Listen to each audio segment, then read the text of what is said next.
جیسی روپیہ گرتا ہے ان کی تو دولت میں اضافہ ہو جاتا ہے، ان کو تو کوئی فرق نہیں ہے مہنگائی کا۔ اور یہ جو ان کے ساتھ وہ میڈیا ہاؤسز تھے جو سارا وقت ہماری باری مہنگائی لگے رہتے تھے، وہ آج کدھر ہے؟ وہ کیوں چپ کر کے بیٹھے ہیں؟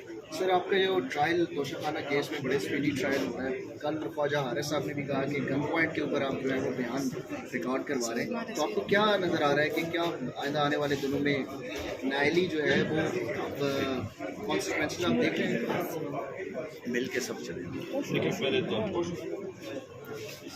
یہ سارا حصہ ہے یہ جو توشہ خانہ ہے، یہ 14 مہینے سے کوشش کر رہے تحریک انصاف کو کسی طرح ختم کرے، کیونکہ 30 میں سے 37 بائی الیکشن جیت گئے ہیں اور اب ریٹنگ اس سے بھی اوپر چلی گئی ہے، 75% سے زیادہ لوگ پی ٹی آئی کے ساتھ ہیں۔ تو وہ ادھر سے بچنے کے لیے یہ 200 کیسز جس میں یہ توشہ خانہ بھی ہے اور جو خال قادر بھی ہے، یہ کیسز ہے ہی نہیں۔ میں نے آج آپ کو پورا رپلائی دیا ہے، مجھے بتائیں کہ ایک جگہ عمران خان نے کوئی چیز کنسیڈ کی اور سارا ان کو کیا، یہ کیس ہے ہی نہیں۔ لیکن جلدی اس لیے ہے کہ کسی طرح کیئر ٹیکر آنے سے پہلے اس کو نائل کرو تاکہ ریس پہ نہ ہو۔ بس وہ نواز شریف وہاں سے بیٹھا انتظار کر رہا ہے کہ جب تک وہ جو لنڈن پلان تھا کہ جیل میں پہلے اس کو ڈالو پھر میں آؤں گا واپس۔ خان صاحب اگر نااہل کیا جاتا ہے تو کیا اسٹریٹجی ہوگی پارٹی کی؟ بالکل لڑے گی پارٹی وہ میں یہ جب میری پیشنٹ کوئی سن یہ مجھے نااہل کرے، یہ مجھے جیل میں ڈالے، یہ جو مرضی کر لیں،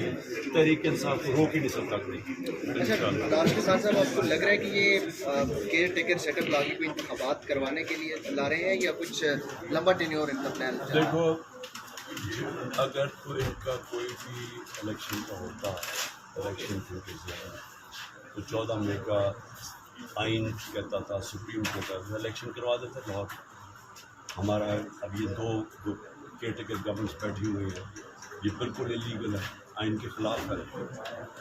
تو یہ دفعہ آئین توڑ دیا، میں یہی کہہ رہا تھا کہ ایک دفعہ آپ نے آئین توڑ دیا تو اب ان کو کیا چیز روکے گی؟ یہ تو اب بیٹھ گئے ہیں، انہوں نے ڈرے ہوئے، الیکشن سے ڈرے ہوئے ہیں۔ تو جب الیکشن سے ڈرے ہوئے ہیں ہر حربہ استعمال کریں گے یا پی ٹی آئی ختم ہو جائے تب تک بالکل ہی لڑ نہ سکے، انتظار کرو۔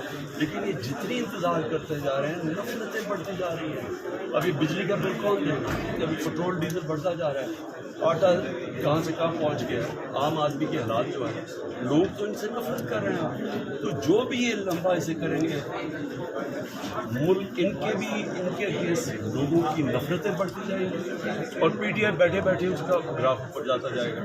تو ہمیں نقصان تو پاکستان کو ہو رہا ہے، الیکشن پاکستان کی ضرورت ہے۔ لاسٹلی یہ بتا دیں کہ اب نواز شریف جو ہے انہوں نے خواجہ اعظم کو کچھ اینٹی اسٹیبلشمنٹ ہونے کا ٹاسک دے دیا ہے، وہ بھی کچھ اس طرح کے بیانات دے رہے ہیں۔ اگر الیکشن نہیں ہوتے اور نواز شریف بھی دوبارہ سے الیکشن کا مطالبہ کرتے ہیں تو کیا آپ مشترکہ تحریک چلانے کے حوالے سے؟ سب سے بڑی بات یہ ہے کہ خواجہ آصف کی باتیں کہی ہیں، اب یہ یاد رہے کہ میں تو یہ کہہ رہا تھا، میں تو کہہ رہا ہوں کہ رجیم چینج پوری سازش ہوئی ہے، اور میں نے بعد میں جب ہمیں پتہ چلا کہ حسین حقانی کو اس نے باجوہ نے ہائر کیا ہوا ہے تو میں تو تب کہہ رہا تھا کہ یہاں سے اس نے شروع کی تھی سازش، یہاں سے شروع کی تھی، امریکنوں کو پھر اس نے شامل کیا اس کے اندر۔ تو خواجہ آصف نے بات کی ہے، یہ ساری چیزیں اللہ الحق کا کنفرم ہو گیا کہ سازش کے تحت گورنمنٹ کرائی ہے انہوں نے۔ اور صرف اب سوال یہ ہے کہ کیا اس ملک کا کوئی فیوچر ہے کہ اگر ایک آدمی کے پاس اتنی پاور ہو کہ الیکٹڈ گورنمنٹ گرا کے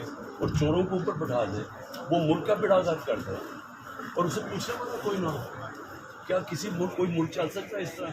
سوال تو یہ ہے، کوئی ملک دنیا میں ترقی کر سکتا ہے، اس کی کوئی چانس ہے اوپر جانے کی، جنہیں ایک سپر پاور بیٹھی ہوئی ہے، سپر کنگ، وہ جو اندر سے بند کمرے میں جو فیصلہ، اچھا جی اس کو ایکسٹینشن چاہیے، شہباز شریف نے ایکسٹینشن کا وعدہ کیا ہے، چلو جی گورنمنٹ کرا دیں، اور وہ نتیجہ اب آپ سب کے سامنے ہے۔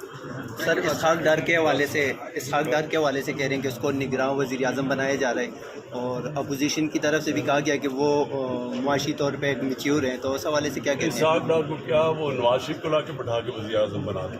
پر اگر آپ نے یہی کرنا ہے، کیئر ٹیکر کا تو مقصد ہوتا ہے کوئی نیوٹرل امپائر آ کے الیکشن کروائے، انہوں نے تو وہ مقصد ہی ختم کر دیا کیئر ٹیکر کا، جس کو مرضی لیں۔